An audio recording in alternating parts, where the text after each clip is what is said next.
Okay. All right, guys, it's true crime time again. We hope that you've had a great week so far, and if not, we hope that this brings a little dark joy to you. I'm Ryan. I'm Taylor. And this is Pure Malice. Woohoo! Woo! All right, so tonight we are doing a deep dive into a case that sits at the weird intersection of internet myth, childhood friendship. What? I totally heard internet meth again. Internet myth. Myth, not meth. Internet myth. Myth. Once you hear it, you can't unhear it. Sorry, guys. Childhood friendship, untreated psychosis, and brutal real-life violence. And that case is the Slenderman stabbing. So we are going to go through the entire case. We trace how the obsession grew and where vulnerabilities, mental and social, gave the myth teeth, how the plan got put into motion, the events of that night in the woods, the medical and legal aftermath, psychiatric testimony, how both girls were handled by the justice system, and the most recent developments, including the plot twist of Morgan Geyser's conditional release. So get comfortable, because here we go. If you like your true crime with a side of internet folklore and institutional failure, this one's for you, but also sad. Because it's not just about the true crime. It's a story about mental health, childhood, and how the virtual world can bleed into real life with terrifying force. Mm-hmm. Yup. Yup. There it is. Whoop, there it is. Hey. 90s hip-hop. So let's start at the beginning. June 10th of 2009 was the first time that Slenderman made his appearance on the internet. Eric Knudsen, who used the username of Victor Surge on the website of Something Awful, posted 2 pictures. Victor Surge, like that's a name. Yeah. I don't know. Video game names they get me every time. Yeah, they can be pretty creative. Victor Surge. Don't ask my husband what his is. I actually will ask him. I'm curious. Please do. Okay, so one picture was of this tall, thin, black figure lurking in the background of the scenes of kids playing on a playground. Eric claimed that these pictures were found in the Sterling City Library blaze, and that they were taken the same day that 14 children went missing. He went on to say that the library burned to the ground just a week after the photos were taken, and that the police took the photos in for evidence. People on the site had a field day with these pictures. They were posting their own photos and playing around with their own ideas of the figure's appearance. Some said he had huge tentacles growing from his back, while others commented that they should be smaller because it's scarier that way. Some said that he shouldn't have a face and that he maybe should be wearing a suit. Oh, I mean, at least they're being creative. Right? They had creativity with this online monster. Yeah, they had a nice little creative process going. Which would have been fine had it been left at that, but it didn't, and instead it turned into this true crime case involving very young children. So that one post on Something Awful turned into a huge thread of people from all over posting new ideas for his appearance, like we just went over, and people posting other pictures. I might have to turn that light a little bit. Ooh. Suck it up, buttercup. Oh. I was going to say, suck it up, buttercup. You made me endure it last time. I did. And now you're whining. Quite awful. And you made fun of me for whining about it. Well, I did, because I was like, oh my God, you're not really seeing stars. But she really was, guys. Oof. And people posting other pictures that were said to be from earlier periods throughout history, some dating back to the time before mankind was even on Earth. Or people talking about their stories and experiences with this creature. Now, the truth behind all of this is that the creation of Slenderman started with an online Photoshop contest, which is why Eric posted the picture in the first place. Slenderman has every single thing it needs to be terrifying. No face, it's giant. It kills kids, all the things. But PSA, Slenderman is not real. That's It is right. not real, people. It's a imaginative figure that was created and started online. That's it. Yep. Nothing, no truth to the story whatsoever, with the exception of What we're talking about right now. Today, there are multiple movies and countless clips on YouTube about Slenderman, but the original series was made by 2 college kids, a guy named Troy Wagner and Joseph Delage. Delage? y'all remember Delegate? we're not great with pronunciation. We're terrible, but we try. Grammar is not our strong suit, so don't judge us, okay? Yeah. Don't come at us hot for that. Yeah, just don't hold me to that pronunciation. So, Troy was a film student who came across the Something Awful thread and took inspiration from it. He asked Joseph if he wanted to make a movie with him, and that's exactly what they did.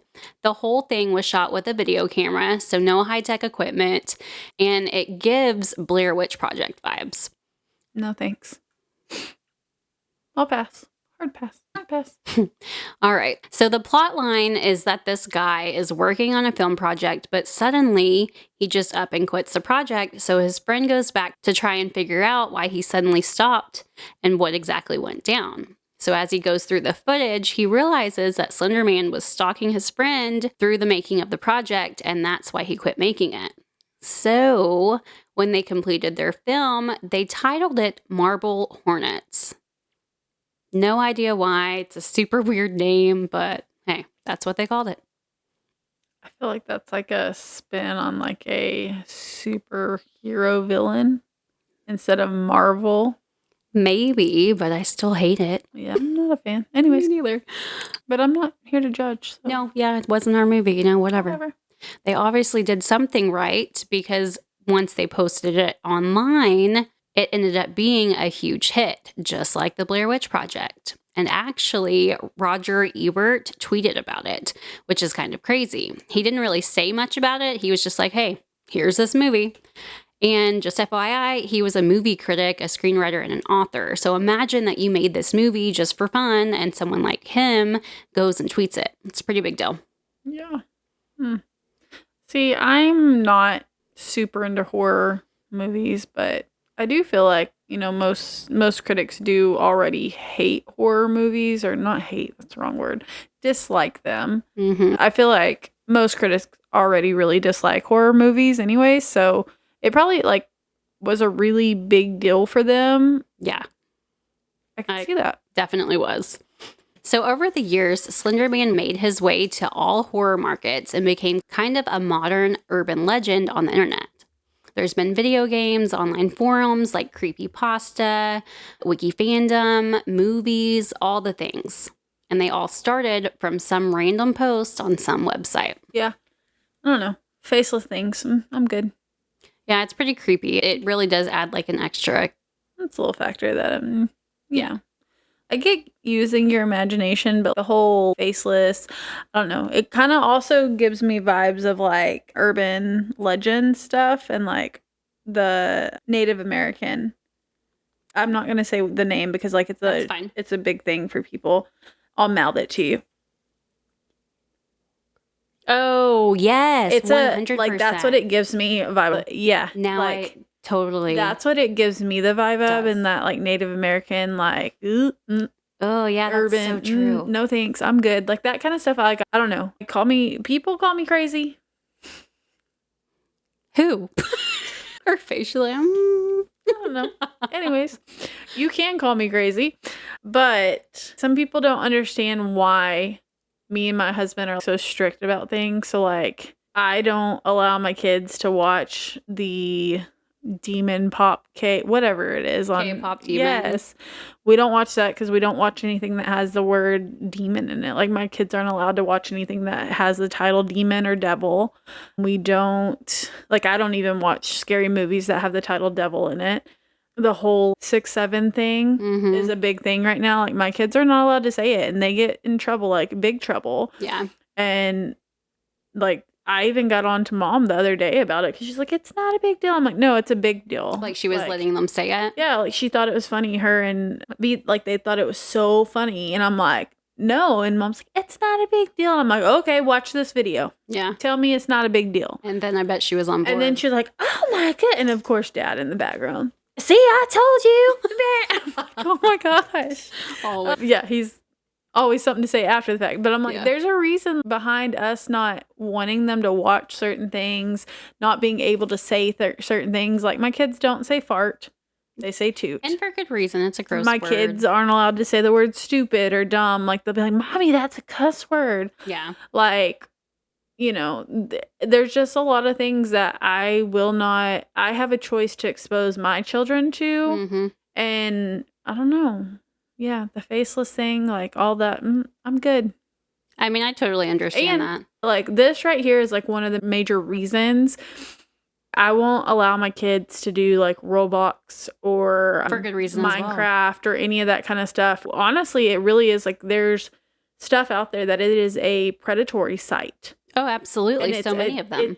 It's towards children. Like people are not monitoring these things. And if you are, great.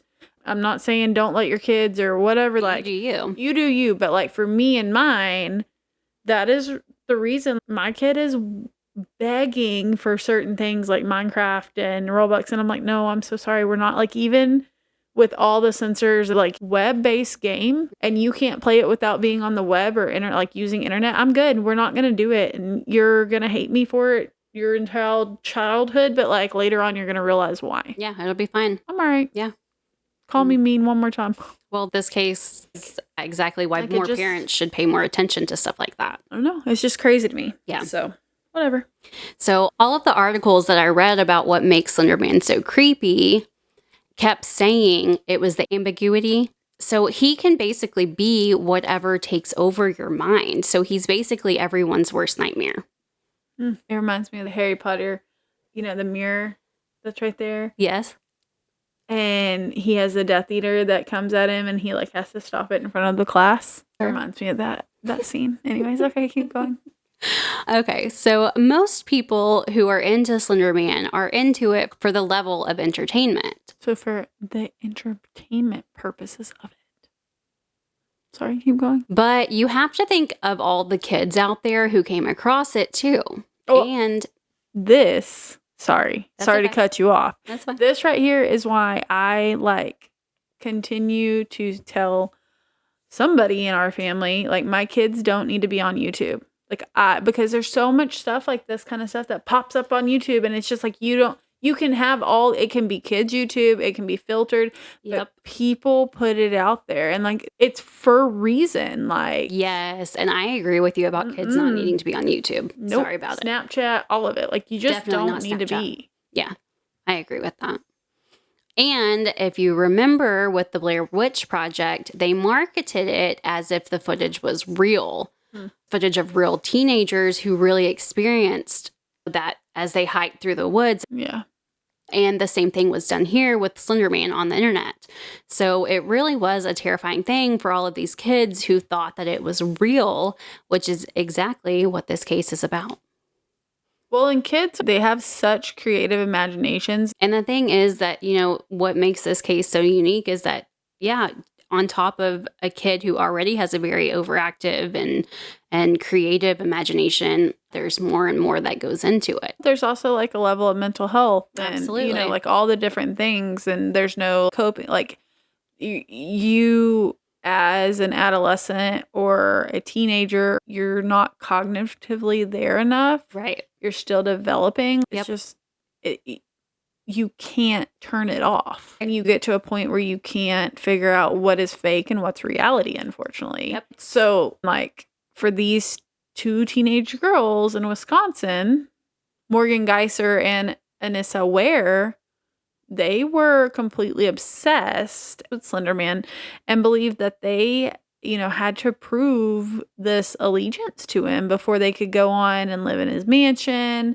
And that just shows the level of immaturity almost. Naiveness. Yeah, that's a better word. The naiveness that the child is thinking. Absolutely. Anyway, so for them, they had to prove their allegiance before they could go live with him in his mansion in this national forest in Wisconsin, which, red flag. Yeah. Why are you trying to go live with some man in a mansion in the middle of a forest? Exactly. Anyways, so in order for them to prove their allegiance, they felt that they would have to kill in a sacrificial way. Scary. So Morgan Geyser and Peyton Lutner, they had been friends since 4th grade. How they became friends is really what gets to me, and I'm sure it will to you too, especially once you see how the case ends. So one day, Peyton saw Morgan eating lunch all by herself. She decided to do what all us mothers say: go eat lunch with somebody. Don't let them be alone. So what does she do? She goes and she sits next to her. She eats lunch with her. And then from there on, they pretty much were inseparable. That is just so sweet. Like, very sweet. Just a kind thing to do. Yeah. So they would have sleepovers, go rollerblading together, and they just bonded over their love of cats. Hey. It's Ryan's people. It is my people. I love cats. Nothing will make me not like them. I can think of a few reasons. Ugh. Anyways, so they would play dress up together, pretended like they were characters in Harry Potter. Oh, shout out there. Hey. Or Star Trek.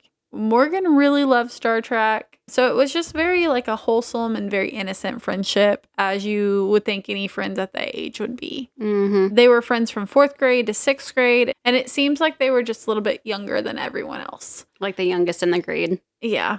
So I hate to say it, but they were kind of outcast, but they clinged to each other. And that's probably why. Because of that, yeah.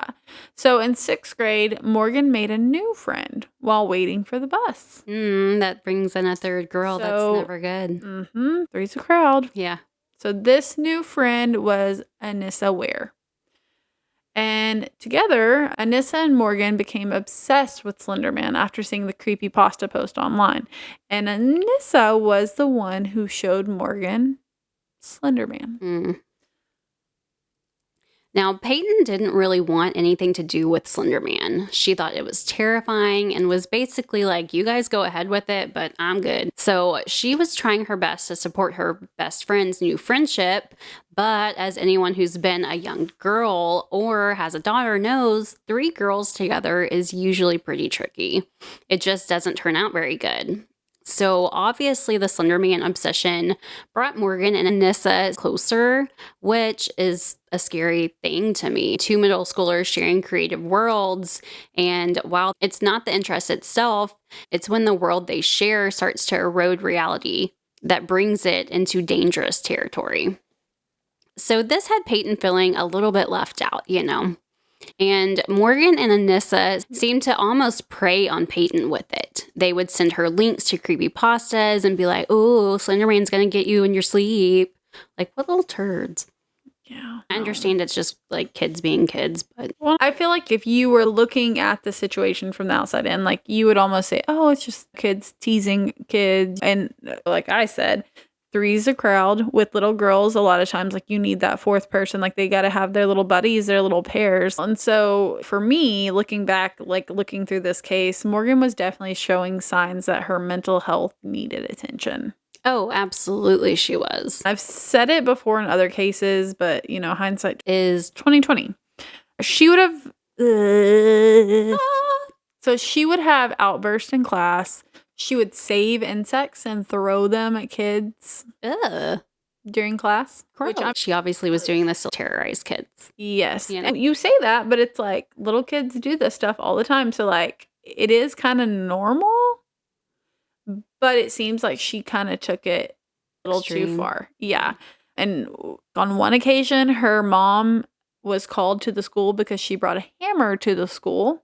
And ended up being suspended for it. Well, good. She needed to be. That's pretty intense. That's a big step up from throwing an insect at someone. But looking at Anissa, she was a really good student. She had a history of sticking up for the underdogs. And while all 3 of the girls came off as a little immature for their grade, Anissa seemed to have a certain type of big sister energy. She just seemed more emotionally intelligent than the other 2. So by the time they got to 6th grade, Peyton was becoming more social and making more friends, which seemed to make the other two girls jealous. That's the problem with 3. So later on, Morgan went on to say that Anissa would call Peyton a all the time. So it seemed that Peyton and Morgan were just going in different directions. Morgan and Anissa, they were more on the outside, while Peyton was going in a little more mainstream direction, maybe becoming a little more normal. A little more independent just of those two. Yep. And so you need to keep that in mind because a lot is changing, and a lot changed for these girls between the 4th grade and the 6th grade. Oh, yeah. There's so much that changes. You start a new school around that age usually, and middle school is a tough time anyways. Yes, it is. Plus, like was said earlier, I just feel like when there's 3 girls together, it's just hard. Normally you have 2 that share interests a little bit more than one of the other, and then, somebody else gets along with someone else better. Like you always have that gravitation that you can't help. And someone always feels left out. So it's hard to maneuver that with the emotional intelligence of 6th grader. It's just harder. Definitely. So in this case, they all 3 still wanted to be friends, and Morgan's birthday party was coming up.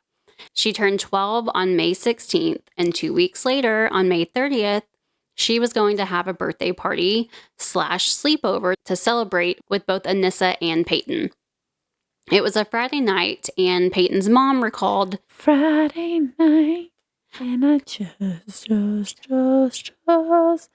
got paid. Ba, ba, ba. Getting money. Ba, ba, ba."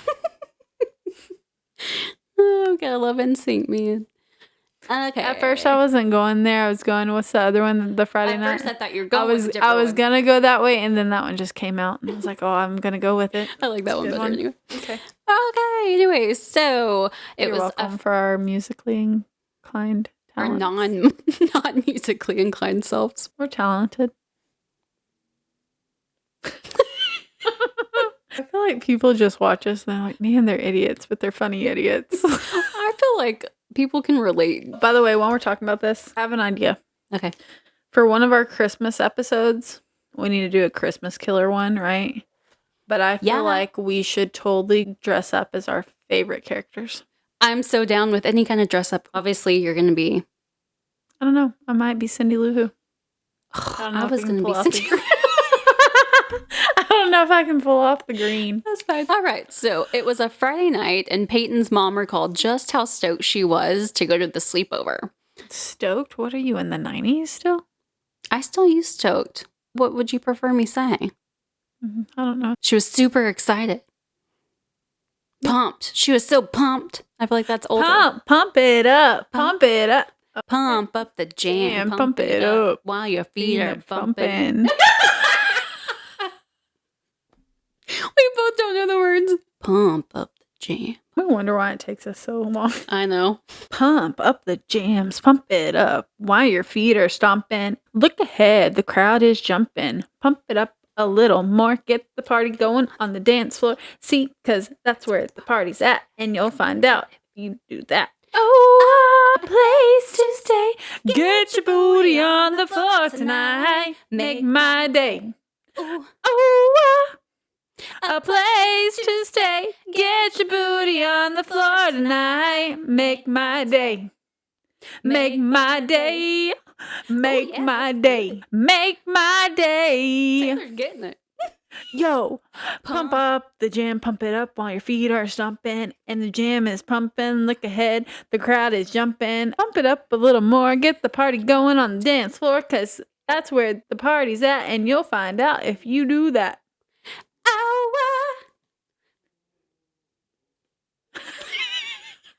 Again. A place to stay. Get your booty on the floor tonight. Make my day. Make my day. Make my day. Make my day. Make my day. Yo, pump up the jam, pump it up, pump it up. Yo, pump it, pump up the jam, pump it up, pump it up. Yo, pump it. God, that's a lot. It just keeps going. Imagine if you're trying to give that concert. I'd be dead. Oh, shoot.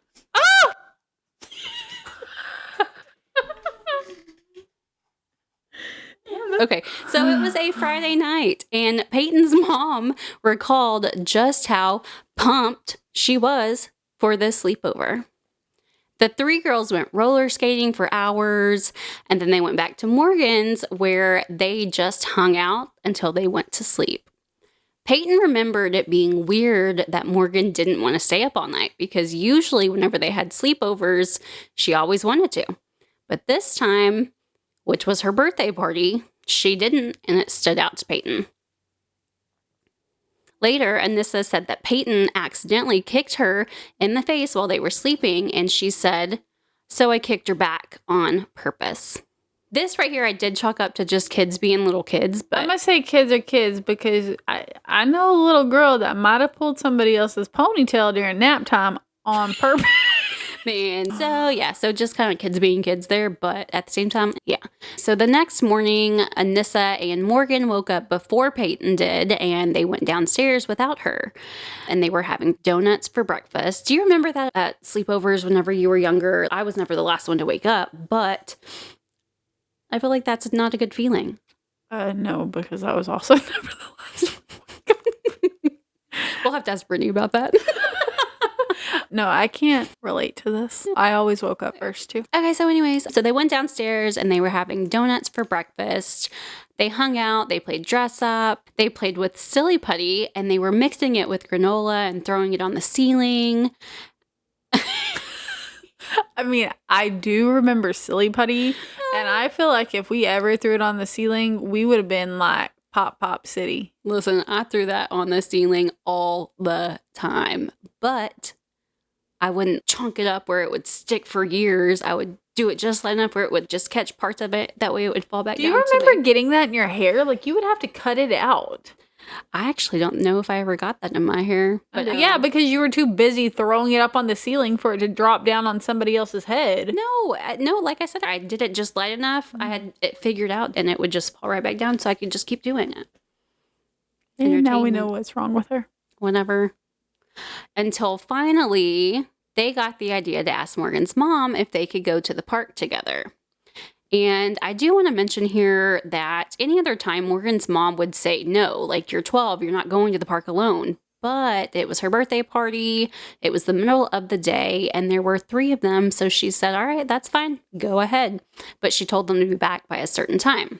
So they go to the park, and whenever they get there, they went to the bathroom and got into a very intense fight. Basically, all of a sudden, Anissa slammed Peyton's head into the concrete wall while Morgan held Peyton in place. Mm-hmm. Speaking of premeditated. Very. Ugh. So, as quickly as this started happening, Morgan started freaking out. She was walking away, pacing and singing. So Anissa told Peyton to go outside so she could check on Morgan. I can't. The nerve that you have to even go through with slamming someone into a cement wall, that's just... Well, especially your so-called friend, right? Yeah. Like, oof. But Anissa said that the way she was able to calm Morgan down was by petting her like a cat. Meow. Don't get me wrong. Meow. Ryan's a Meow. total crazy cat lady. But... like, don't pet me. Yeah, it's weird. Even That's for me, just, it's totally strange. It's odd. Yeah. But I guess in that traumatic situation, like, that's what she went to. So it's not exactly clear why the 3 girls stayed together after the fight in the bathroom. But I would like to think it came down to Peyton staying because she, 1, is 12. And 2, she wants to belong. She Absolutely. wants to be part of the other 2 girls. One of them's been her best friend for the last 2 years. Like, what other option does she have? It's not like a parent was there she could go to, lack of supervision. Yep. Is probably another issue here. So, what is she going to do? Walk back home from the park alone and get in trouble? Yeah. So, even if she's confused about what the other two girls just did to her, she doesn't have the emotional intelligence at the age of 12 to be able to think they're trying to kill me, or that she could potentially be putting herself in harm or in dangerous way. Yeah, your average 12-year-old's mind is not going to go there. No. So she's just thinking, I'll stick it out, and then when we get back, I'll go home. And that'll It'll be be that. over. Yeah. So after the random argument was settled and Anissa calmed Morgan down, they decided to play hide and seek. So Peyton said that Anissa sent her into the woods, telling her to cover herself with leaves and hide. Are you ready to lose weight and keep it off? At Vital Flow Aesthetics and Wellness, we offer powerful, medically supervised weight loss solutions using semaglutide and tirzepatide, the same game-changing medications making headlines across the country. Our expert team will guide you every step of the way so you can achieve real results safely and confidently. Feel better, look better, live better. Call Vital Flow Aesthetics and Wellness today at 254-310-7131 and start your transformation. Vital Flow, where wellness meets results. So she remembered hearing Morgan count very quickly and then heard the two girls talk while they looked for her, but she couldn't hear exactly what they were saying. And then, all of a sudden, Morgan was crouched over her, holding a steak knife. Right before she started stabbing Peyton, she said, quote, "Don't be afraid. I'm only a little kitty cat." Ugh, that's like terrifying. It's creepy. Yeah, creepy. No thanks. Mm-mm. Keep the cat lady away from me, please. I'm good. Yeah, no thank you. You're going to a nursing home if you're a cat lady. Listen, I already tried to get to say she would take care of me whenever I got old, and she was like, no, Mom's going to take care of you because y'all going to be in the nursing home together. And Brittany was like, you little turd. All right. You would know what would be nice? What? A Shirley Temple. If I had a 7-Up Shirley Temple. So we will get into this more later, but apparently Morgan had it in her head that whenever she went to live with Slenderman, she was going to be an evil kitty cat, and that's exactly what she was going to say to people before killing them. What in the Hello Kitty is this?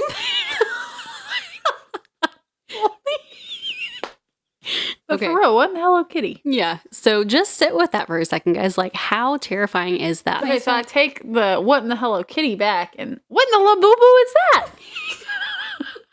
It's so stupid. But yeah, okay. So seriously, I feel like that's going to get a hit, man. So it's just, how terrifying is that, you know? While Morgan was stabbing Peyton, Anissa was just standing there watching.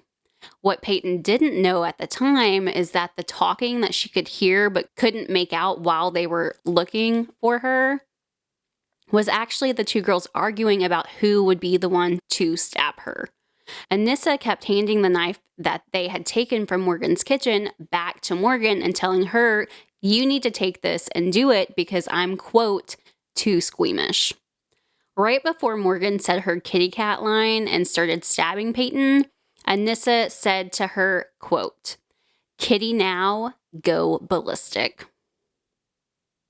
Yeah, I cannot fathom just how terrified Peyton must have been in these moments. So after stabbing Peyton 19 times. 19? Like, you couldn't just do it once or twice? 19 times in her arms, her legs, her chest, pretty much everywhere. Peyton tried to stand up, but obviously she wasn't able to see or walk very well. Yeah, because she'd lost so much blood, man. She did. Like, imagine the disorientation with that. I mean, like, I can't. The shock. I mean, there's just so much. I have been disoriented just based off of, like, lack of oxygen, and I was still able to function. And I've even had my blood levels, like, super, super low, like 0. And that Yeah. So Anissa took her hand and told her to lie down because she would lose blood slower that way, and that her and Morgan were going to go and get help and would be back. Peyton luckily doesn't remember all of the attack, but she does remember that the girls said that they were going to get her help, and thinking to herself, they are not going to get me help. This poor little 12-year-old, like, when she's been stabbed 19 times all over her body, and now she's crawling through the woods until she can get to a road. That just goes to show, like, how strong this little girl was. Like, the fact that she's such a fighter. Yes. Because had she not been a fighter, like, she would have laid there. Nobody would have gotten to her. But luckily, she is a fighter. She was able to crawl through the woods. She got to a road where she ran into a guy named Greg Steinberg. So he was out riding his bike. Greg sees this young girl with a blood-soaked shirt on, and he thankfully does the right thing and calls 911, who comes right away. And guys, we saw her shirt that she was wearing whenever this took place, and it was completely covered in blood. Well, and the fact that, like, she was coherent enough to tell the officers who arrived on scene the names and who did it and how they did it, like, Yep. She was able to say, Morgan Geyser is the one who stabbed me. With that, she was then rushed to the hospital and straight into emergency surgery. So now, here we are, and here is the manhunt for the 12-year-old. Morgan Geyser. So it's on. Mm-hmm. I can't comprehend still that this was done by 12-year-old girls. Well, it was just so vicious in nature. Like, don't get me wrong. I've been a 12-year-old girl. I get little girls can be terrible. They can be vicious. There's a reason bullying is such an issue. It's not easy being a little girl, but like 12-year-old and you're committing premeditated murder. Well, that's my thing is the premeditation of it all. Yes. Like the fact that y'all had a conversation. No, you stab her. No, you stab her. And it wasn't even like you stab her. It was a conscious, you stab her because I'm too squeamish and I won't be able to do it. Exactly. Not like I don't want to, just I'm not able to. I'm not able to. Your turn. Have fun. Yes. Terrible. Awful. It really is. It's a hard thing to digest. And this part is too. Morgan and Anissa were found sitting in the grass near Interstate 94. They told the investigators that they cleaned up inside of a Walmart and their plans were to walk to Slenderman's mansion, which would have been a 4-hour walk. So they were obviously not only fully committed to the crime, but they were fully expecting Slenderman to now take them in once they made the 4-hour journey to his mansion. And that's just crazy to me too. Like, where is this mansion? Like, what delusion? Delusion. You have this delusional thought of this mansion. Like, you gonna be the only killer there? Ain't no way. What if there's a dog that likes to kill kitty cats? Yeah, seriously though. It just goes to show you your brain is not fully functioning at that age. Like, you are still developing mentally, physically, all the things. All the ways. So the entire attack in the Slenderman aspect was already bizarre, but things were about to get even more grim. It was very clear during Morgan's interviews with investigators that she had absolutely zero remorse for what she did. And I mean zero. Absolutely none. She told the investigators that they had no idea how hard it was to keep this plan a secret because there were, in fact, plans. There were 3 separate plans on how to kill Peyton that went into motion over the last 6 months. So not only do you think about this one time, but you literally thought out 3 separate ways and then just decided, okay, today's the day, we're going to do it this way. Mm-hmm. And that was just for this one day. There were several more plans that she had written down on notes. It's crazy. So Anissa and Morgan made up code words so that they could talk about the murder in public. They also wrote each other notes and emails discussing it. The first plan was to kill Peyton at the sleepover while she was sleeping, but the girls decided that they were too tired from skating at the skate rink all night, so they decided not to do it then. You know, besides the fact that there was adults there that would have caught them. Well, even though they had sophisticated plans throughout this whole thing, they are 12 years old, you know? So their second plan was to kill her in the bathroom at the park, which, if you recall, is where that random fight took place. Morgan had noted that the bathroom at the park had a drain in it for blood. That right there got me. I couldn't deal with that one. And Anissa told investigators, quote, "From what I read on the computer, it's easier to kill people whenever they are either asleep or unconscious. And it's easier if you don't look them in the eye." They researched this. Well, my thing is, like, where is the parental supervision here? Like, are you not looking at what your kid is Googling? I get a lot of 12-year-olds have access to the internet nowadays, and like they did Right. back then. Like, it's a big thing, right? But like, come on. You have You to have to do monitor better. your kids. Like, how? Yeah, no, I'm right there with you. So that is why Anissa slammed Peyton's head into the concrete wall of the bathroom as Morgan held her. They were trying to knock her out so that they could do it there where the drain was, and so that they wouldn't have to look at her eyes while they did this. What it boiled down to, though, was that Anissa did not slam her hard enough into the wall to knock her out. Well, and they probably didn't expect her to have a fight or flight instinct, and so that leads into plan number 3, which, as we know, let's play hide and seek in the woods, and we will kill her there. Morgan later said that the plan was flawless. She also said, quote, "People who you trust become very gullible. It's sort of sad." Like Wow. Just wow. Yeah. So while Morgan was being interrogated, she tried to act like she couldn't remember who did the stabbing and that it was Anissa who had come up with the whole plan. Well, unfortunately for her, what she was not planning on is Anissa, who, by the way, was unbelievably calm during her interview, explained to the investigators all of the events that took place and the reasons behind them. She sure did. Basically, the whole story was that they had to earn Slenderman's trust. They thought that if they killed a friend, they would be safe and in turn be able to go live with him without being harmed, without their families being harmed. So basically, if you don't earn his trust before you try to go live with him, he may harm you or your family. But if you kill someone and then you go to live with him, he will let you get away without harming you or your family. So for 12-year-olds, the fact that their plans, their research, like, it seems a little too much to me. It's highly sophisticated, and like, even the fact that they're able to make these statements, like they're talking about how gullible their friend was and how it was sad, that really is a sophisticated thought that almost makes you forget how old they are. Absolutely, it does. And then the other part on that, their plan reminds you 100% that they were 12 years old. Yeah, it was very well planned and thought through for two 12-year-olds.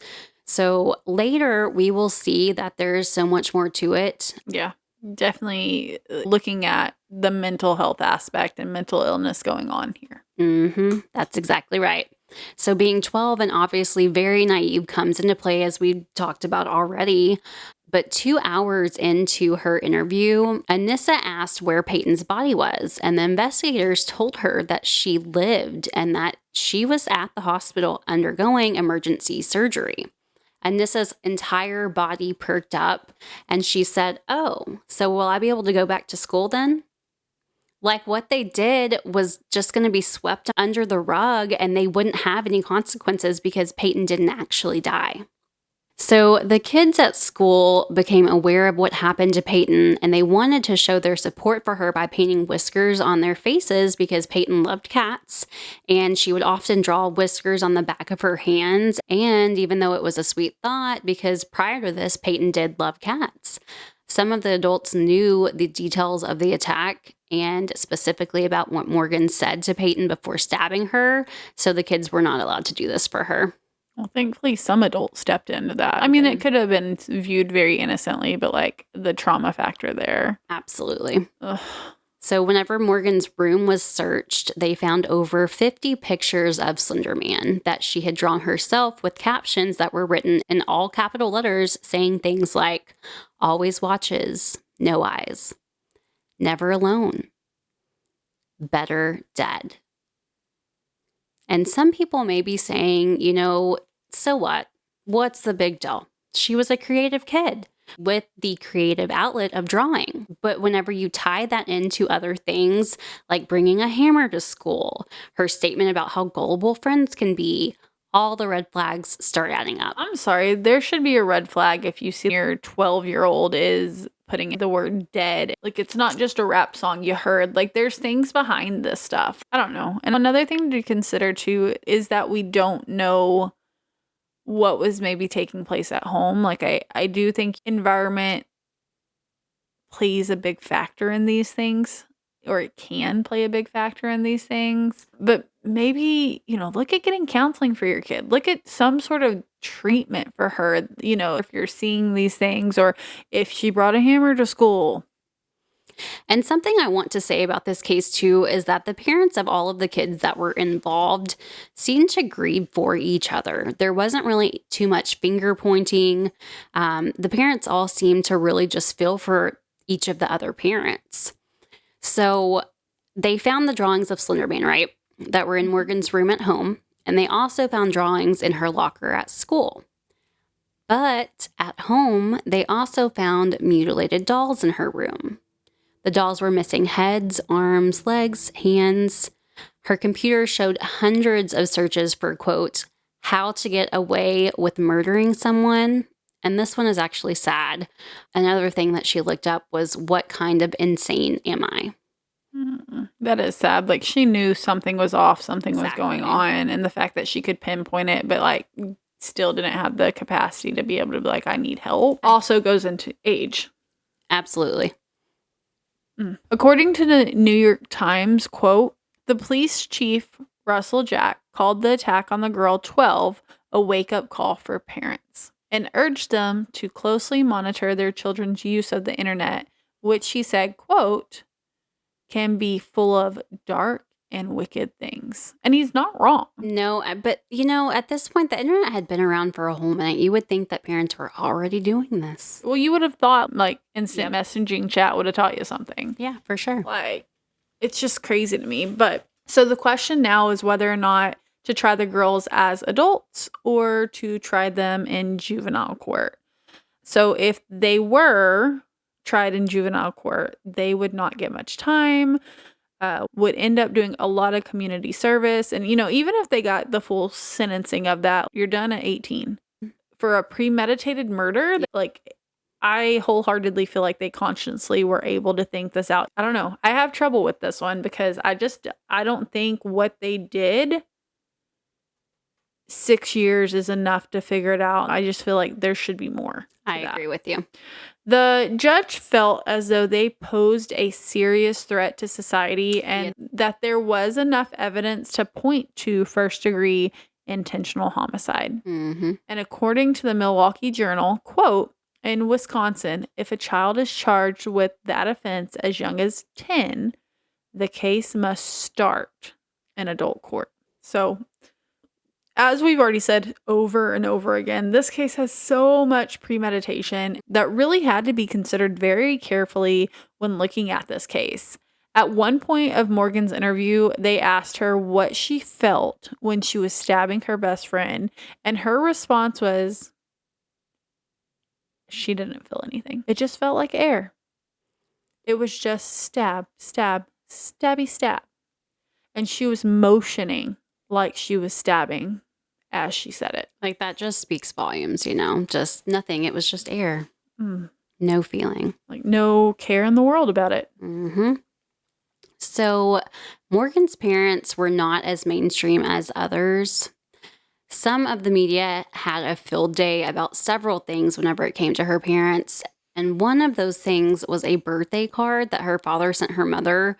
And they tore it apart because it had skulls on it. So her parents seemed to appreciate the drawings and creativity that Morgan exhibited, and her father even posted one of the drawings that she did saying, "Only Mogo would draw Slenderman at dinner."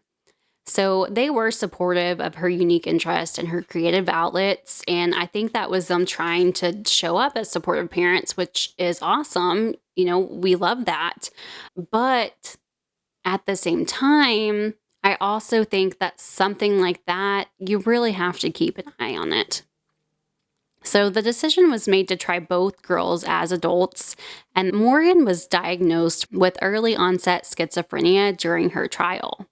Many sources pointed out that this is a very unlikely diagnosis for such a young girl, but as it turns out, her father had also been hospitalized in his teens for the exact same reason and was later diagnosed with schizophrenia. So until this happened with Morgan, it seemed that her parents didn't know that she was experiencing symptoms.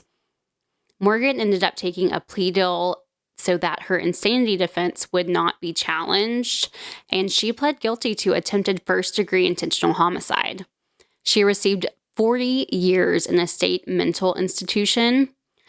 Anissa also took a plea deal where she pled guilty to attempted second-degree intentional homicide, and she was found not guilty by way of a mental disease or defect, and she was sentenced to 25 years in a state mental institution.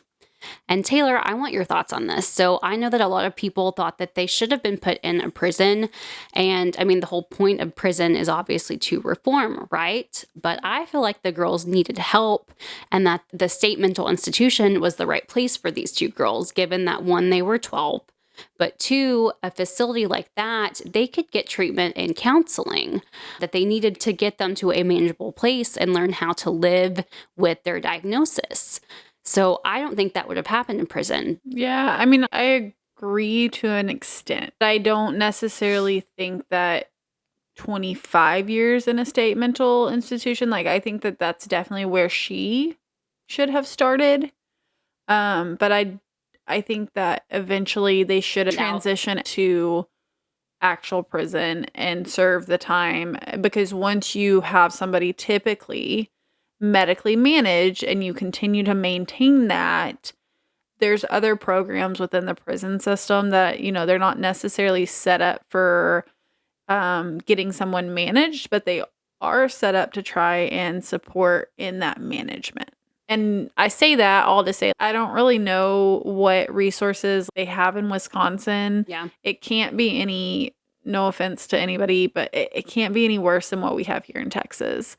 And so even though it's not necessarily the best case scenario to put her at a state mental institution full time, I can see doing it for a little while, just because I feel like there's other things that you kind of get more cushiony in a state mental institution versus hard time in a prison. Yeah, I get what you're saying. And I feel like sometimes, if you have a mental condition and you were in that environment for so long, that can also have very harmful repercussions. So, if the whole purpose is to rehab to go back to society because of the age, if that's one of the reasons you're doing that and you're allowing them just to have the 25 years, your goal should be to rehab and to medically manage so that they can get back into the community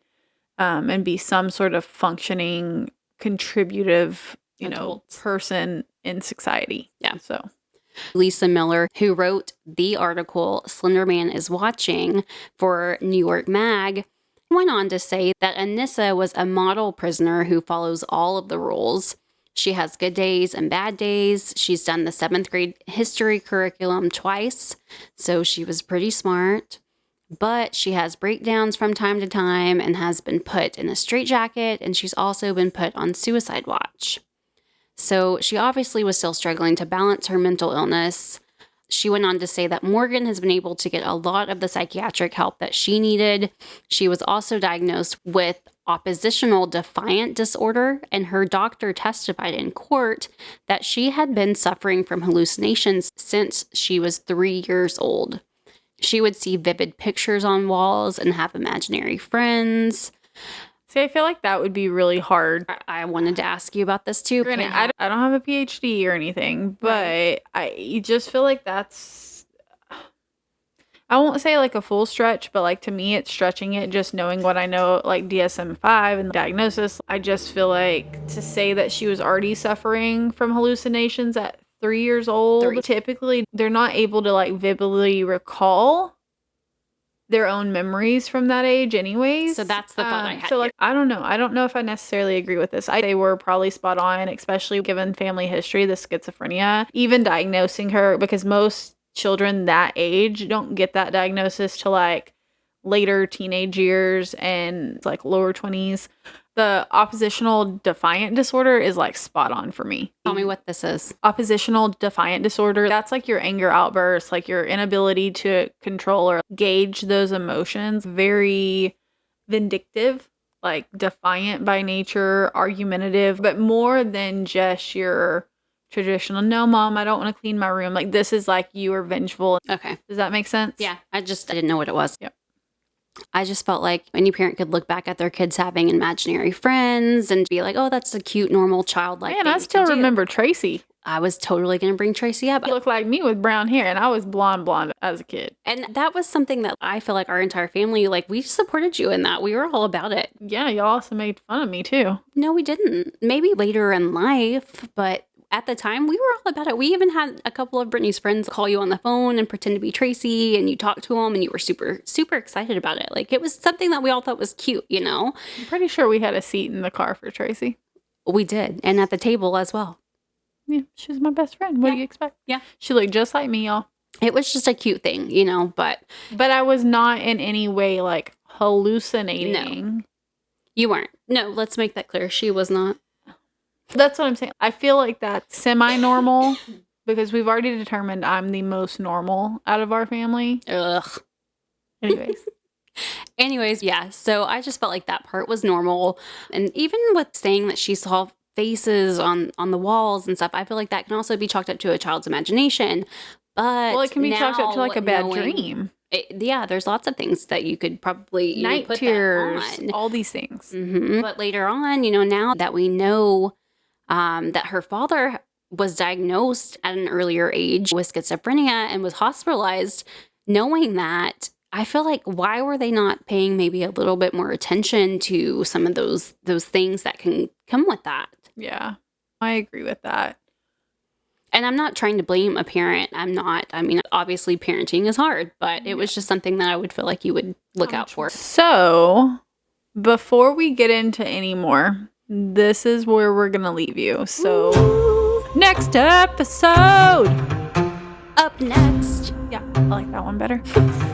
We will go through the appeals of the case and get into what just went on this past weekend, which is the early release of Morgan Geyser and her trying to run off. So that's it for tonight, y'all.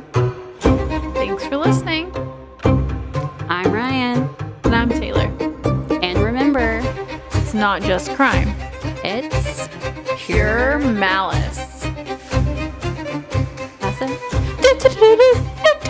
That made me think of the farm.